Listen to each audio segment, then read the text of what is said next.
What's up, good people? What's up, good people? It's your boy, Dr. Leroy McKenzie Jr., coming to you from the lab.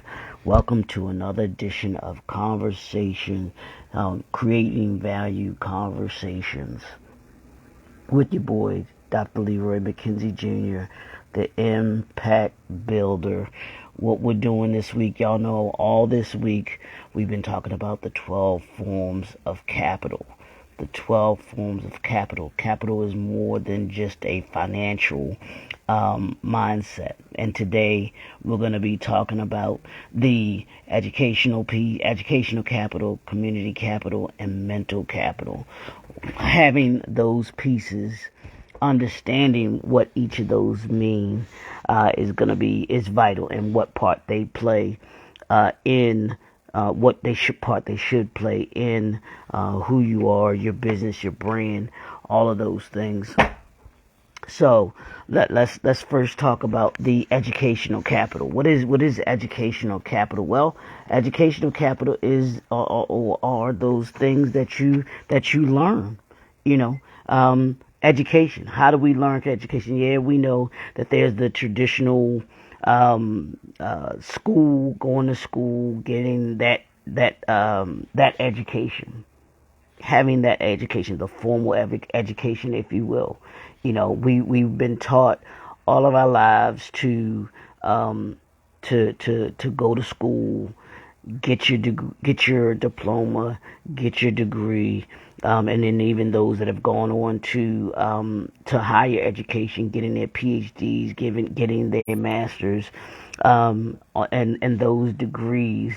While that's part of educational capital, but there's also the informal education, which is in this 21st century, education does not have to come from its traditional form that we're used to getting it. You know, sitting in a classroom, studying, regurgitating what we've been told, what we've learned, what we've read, and that's, you know, that is what it is. It plays its part in having that kind of capital, that kind of educational capital. But then there's also the other, like I said, the informal educational capital, which is reading, which is reading books, which is reading magazines, which is listening to certain educational tools and pieces and speeches on YouTube, or on, you know, listening to them, audiobooks, through audio. Technology in this 21st century has afforded us the ability to be able to get education from different means.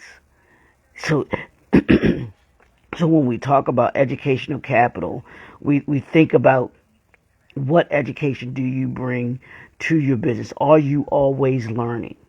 I have this acronym for leader, and the L in leader always stands for someone who listens and someone who's learning. We should always be learning and taking however that learning fits you best. That's what you want to be doing. So are you learning? What are you learning? Who are you listening to? Who are you listening to learn from? You know, having a mentor, that's education. Having someone that has been where you're trying to get to, that's educational capital. Your mentor should bring that educational capital to you, and then you in turn bring that educational capital to them, to the next person. That's what educational capital is about. Having that there for you is just as important as educational capital being there for someone else. That goes both ways. Even in your job, if you are whether you are the entrepreneur, business owner, or whether you are a line level employee, management, what educational capital do you bring to that business? Because you could be someone who's been in an industry, been on a job for a number of years and know more about it than anyone else. I've worked for companies, and the people that I was actually supervising, managing, had been doing what they do for way more years than I'd been doing what I was doing. So there was an educational piece. There was educational capital that they brought to that position. So if you are a manager, supervisor, if you're a line level employee, what educational piece do you bring? What educational capital do you bring to that position? How can you show others to be better at what it is that they're doing? Entrepreneurs, you should want to be around others who can help you and assist you in being able to learn something in a way that's different than what you might have thought it was going to be, or even that you had even thought. I love being around people that make me see something that I may already know in a different way. That's educational capital. And that's what I try to do with others. Give people a different way of looking at something that they might have already known how to do or be. Hey, have you thought of this way? Have you thought of that way? That's what educational capital is about. So the next one is community capital. How invested or how vested are you in the community that you are part of? And that goes for your personal life and your professional life. Are you vested in the community that you are a part of? There's not a business that should not be invested in the community that they are a part of. You should be an integral part in that community. The community should know who you are as an owner and as a business. So how vested are you in the community? What part do you play in that community being successful? That's what community capital is. Asking yourself, how can I make the community that I am in better?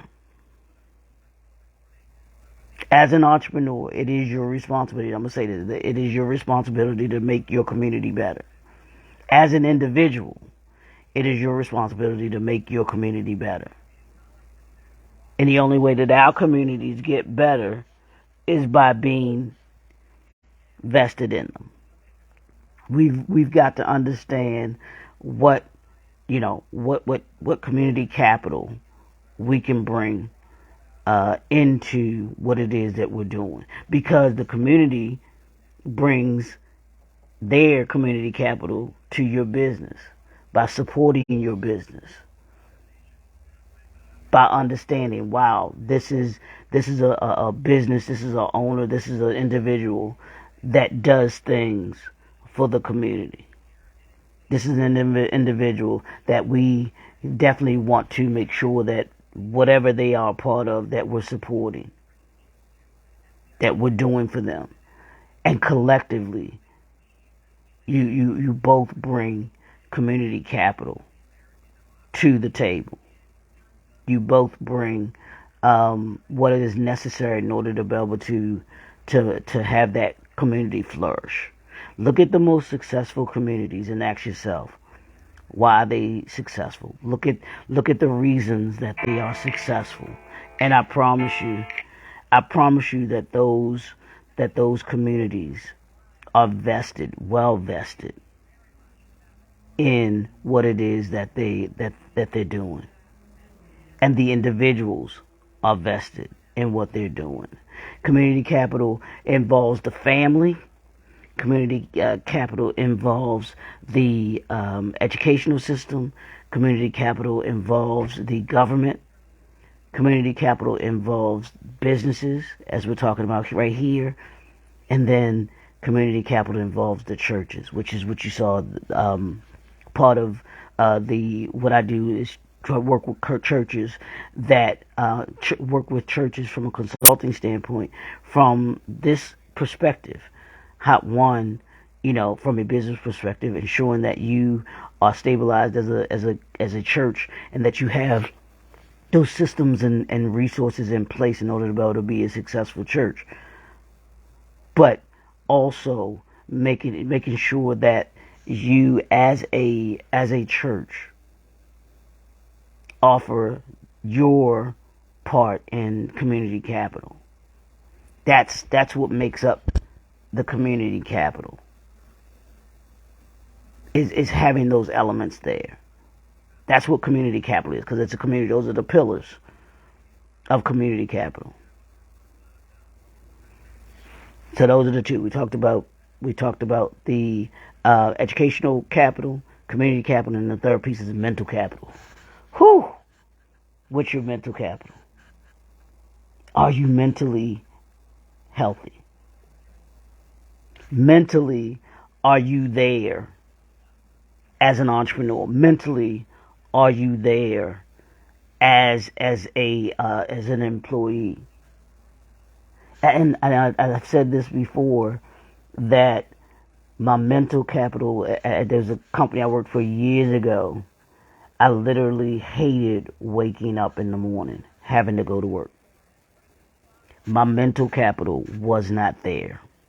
I was not anywhere near being productive. I was not anywhere near creating the healthy work environment that needed to, that the work environment was not healthy, and I was not mentally healthy, because anytime that you don't want to go into work and you dread going into a place, you're not mentally, you're not bringing into any mental capital to that company. So we've got to make sure that that mentally we're bringing, value. Told you, because this year we're about creating value. Mentally, we're creating value. The mental capital that we bring, which means you're thinking. We're thinking, how can this be done better? How can we make the experience for our employees better? How can we make the experience for our external clients better? How can we make the experience, as an entrepreneur, you're thinking, how can I make that experience for my internal clients better, which is your employees? How do you make that better? That's the mental part aspect. That's the mental capital that you bring to your business. Even partnerships. What mental capital are you bringing? When you this year, and doing your collaborations, your partnerships, or even your sponsorships, what mental capital are you bringing to that joint venture, to that project? The people that you have in your circle of impact, what mental capital are they bringing? What mental capital are you bringing to your circle of impact? We talk about all these masterminds and everything like that, but that's what the key foundation piece for the mental capital is. When you think about that, when you surround yourself, when you have that circle of impact, those individuals who are who want to be able to bring to your group, that group, they want to bring a mental capacity that adds to what it is that they want to do, and then they add to what it is that you want to do, because they'll be able to give you a perspective that you might not have thought about. That's what mental capital is about. It's about thinking and having people around you that will be able to get you to see things that you might not readily have been able to see, or get you to think of something in a way that you had not thought or seen it in that way before. I'll give you an example. I used to work for a retail store, and I would put these combinations together for for their outfits, and they would say sometimes, "Wow, I never thought that those colors could go together." And like, yeah, you when you get people to see things from a different lens and a different perspective, it can open their mind, it can open your mind to be able to see things that they would not readily see. So that's what the mental capital is. When you think about the mental capital that you bring, you want to think from that perspective. What do I bring to this table, to this project, to this brand that is going to create value in it, that's going to be able to create a different perspective for it?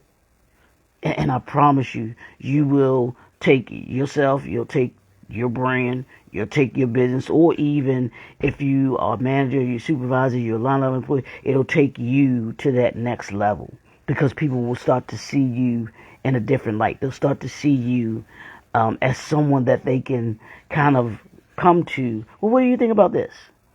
What do you think about that? And that's what the mental capital is all about, y'all. So that's what I got for y'all today.